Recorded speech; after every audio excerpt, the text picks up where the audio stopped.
देखिए इसमें क्या है, ए बी पैरेलल टू है सी डी, यानी कि ये भी समांतर सी डी है। और इसमें देखिए क्या है, एल एक प्रतिच्छेदी रेखा है और एल एक प्रतिच्छेदी रेखा है।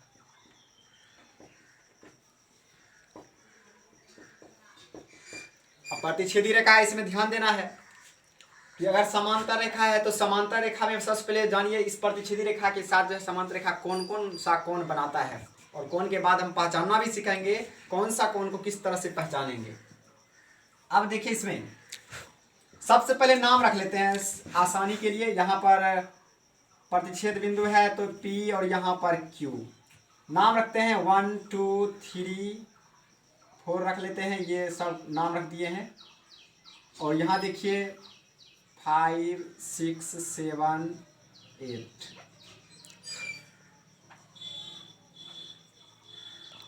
देखा जाए इसमें क्या होगा।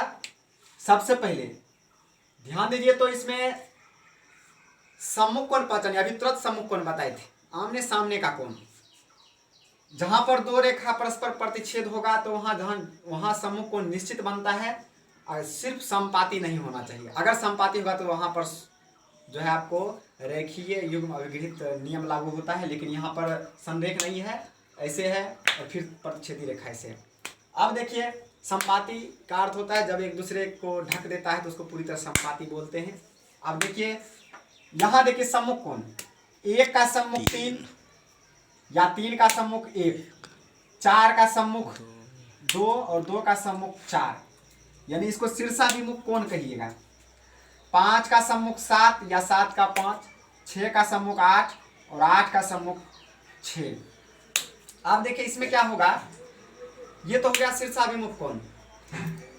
अब समांतर रेखा में संगत कोण और इसके अलावा एकांतर अंतः कोण आएगा, एक ही ओर के अंतः कोण ये भी आएगा। अब देखिए इसमें सबसे पहले तो शीर्षाभिमुख कोण पहचानने में कोई परेशानी नहीं है, ये सिंपल है। संगत कोण पहचानिए।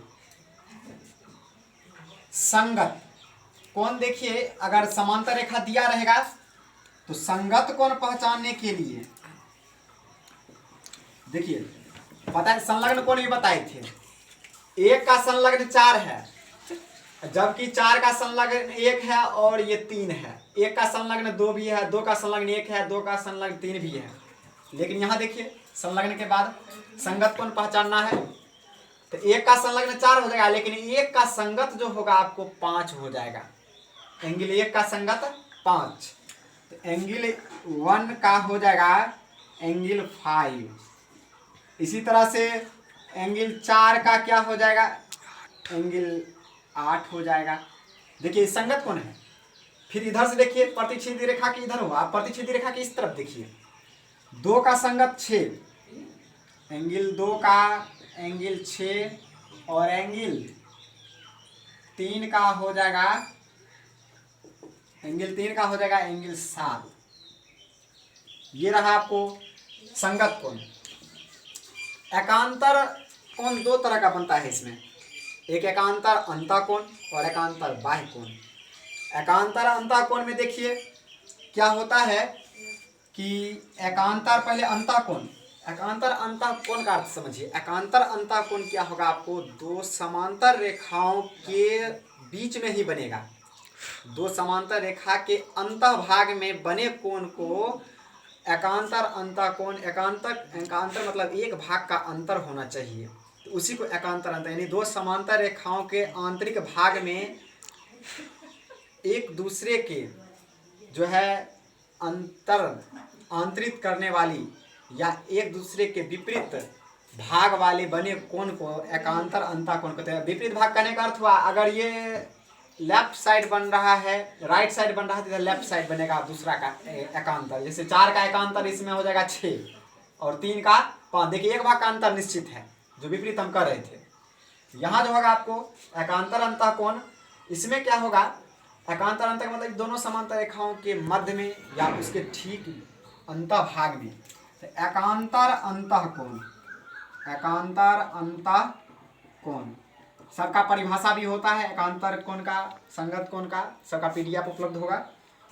अब देखिए इसमें एकांतर अंतः कोण, अभी परिभाषा हम बताए थे, एक भाग का अंतर भी होना चाहिए, साथ ही समांतर रेखाओं के बीच में उसके अंतर भाग में होना चाहिए। तो इसका देखिए 4 का 6 हो जाएगा, एंगल 4 का एंगल 6, फिर एंगल 3 का एंगल 5।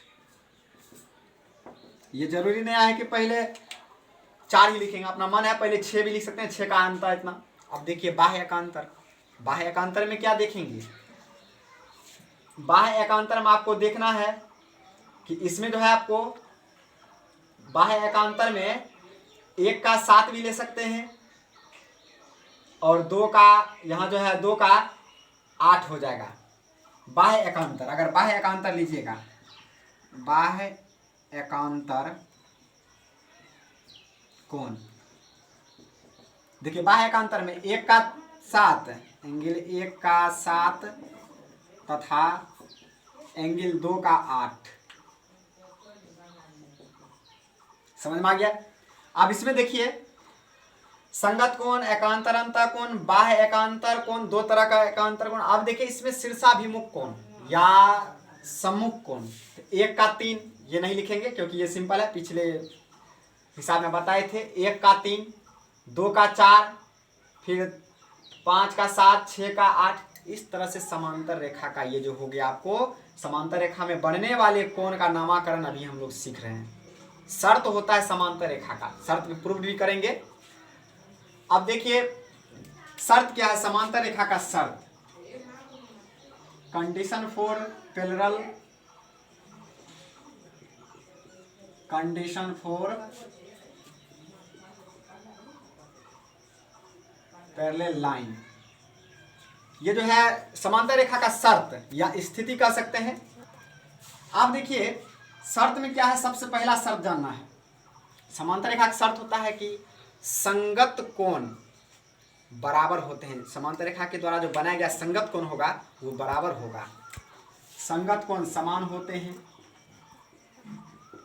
संगत कोण समान होते हैं। उसके बाद देखिए दूसरा जो होगा आपको एकांतर अंतः कोण समान होंगे, एकांतर अंतः कोण समान होते हैं।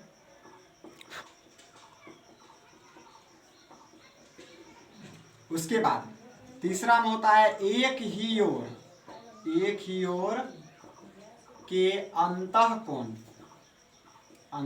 कोण संपूरक होते हैं।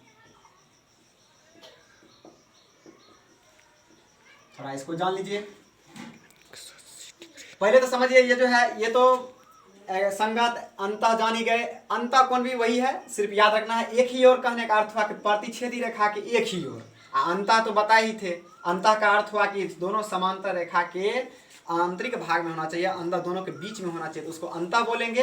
और एक ही ओर कहने का मतलब हुआ किसके द्वारा बनाया गया है, प्रतिच्छेदी रेखा के द्वारा बनाया गया है, तो एक ही ओर के अंतः कोण संपूरक होते हैं। इसका अर्थ हुआ, संपूरक का अर्थ भी बताए थे कि संपूरक का अर्थ होता है कि जब क्या हो, दो कोणों का योग 180 डिग्री हो उसको हम लोग संपूरक कोण कहते हैं। अर्थात एंगल 3 और यहाँ 6 देखिए, यहाँ 4 और 5 देखिए, तो इसका जो मीनिंग हो जाएगा, इसका एंगल 4 प्लस एंगल 5 बराबर 180 degree and angle 3 plus angle 6 equal 180 degree.